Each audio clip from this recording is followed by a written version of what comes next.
Қайырлы күн достар, бүгін сіздерге қарапайым браслет жасауды үйрететін боламын. Яғни бізге ол үшін қайшы керек, мынандай құрал керек, одан соң резина керек және бусинки керек, сонымен қатар мынандай қалпақтар керек кішкентай, және браслетімізге сән беретін осындай рандали деп аталады. Бұл бусинкалардың ортасына қоятын құрал. Содан соң мынау бейли деп аталады. Яғни біз егер ортасына мынандай коннекторлермен бірге салбырап тұратын бұйымдар қосатын болсақ, осындайды қолданамыз. Ал егер бұл қажет емес десеңіздер, тек қана кәдімгі ешқандай салбырап тұратын әшекейі жоқ браслет жасауға болады. Біз резинадан шамамен көз мөлшерлеріңізге қарай, размеріңізге қарай кесіп аламыз. 15-20 сантиметрдей кесіп алған соң резинаны желательно осылай тартып жіберген жақсы. Себебі мынау резинамыз босап, әдемі болып, кішкене браслетімізге икемді болып қалады. Содан соң мұны моншағымызды өткіземіз. Одан кейін қалпақ өткіземіз. Және мына қазір бізде қалпақ өтеді. Одан кейін моншақты өткіземіз тағы. Сосын мына қалпақты тағы өткізгенде бұлай жауып, мынада ашып өткіздік қой. Енді мынаны бұлай жауып өткіземіз. Сол кезде міне біздің әшейін моншағымыз әдемі моншақ болып қапталады. Міне көрдіңіздер ме? Мына жағына да дәл солай бірінші ашып өткіземіз. Содан соң моншағымызды және қалпағымызды жауып моншаққа кигізіп өткіземіз. Осылай болды. Енді бізге келесі моншақтарымызды өткізетін боламыз. Осылай екі жағына өткізіп отырсаңыздар да болады, немесе бұлай кезек-кезек өздеріңізге ыңғайлысын көресіздер.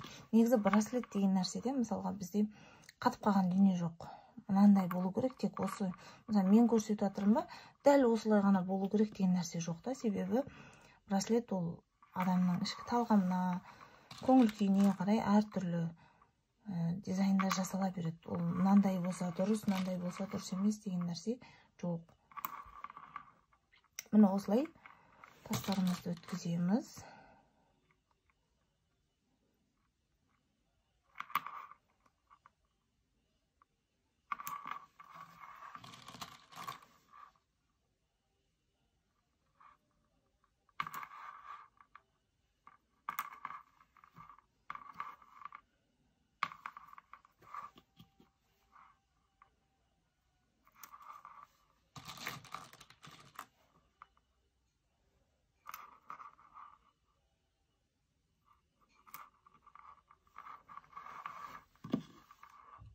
Рандали қостық.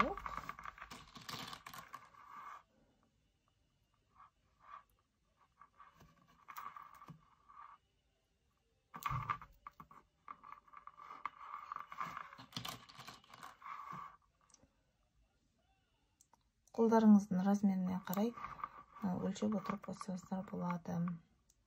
Тапсырысқа тоққан кезде, мысалға, олардың сантиметрін алып аласыздар. Содан соң өзіңіздің қолыңызбен өлшеп ыңғайлайсыздар. Мына мысалға, мына менің уже размеріме келді. Мына жерде бүйтсек болады.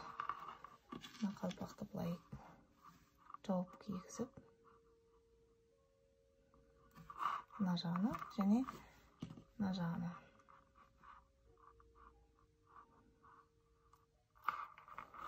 Содан соң мұны біз жібімізге өткізіп қойдық. Енді мына бейли мен коннекторды біріктіреміз. Осына кішкентай колесамыз ашып,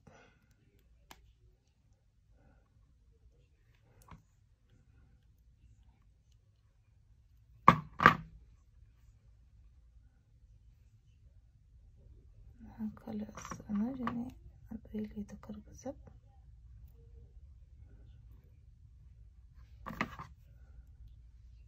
жабамыз. Бізде жалғанды. Енді осыны браслетіміздің ортасына кіргізіп жақсылап тұрып байлаймыз. Бір рет байлаймыз. Екі рет байлаймыз да жақсылап бір тартамыз. Осыдан кейін жібере салмаңыздар. Себебі біздің резина болғандықтан шығып кетеді. Сосын үшінші рет байлап тұрып жақсылап тартамыз. Сол кезде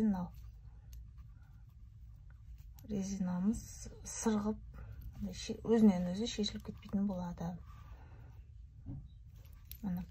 Осыны неған соң мына жағынан түбінен де ақтарып жіберіңіздер, чтобы екі жақтан жақсылап қысылу үшін. Содан соң артық бөліктерін қиып тастаймыз.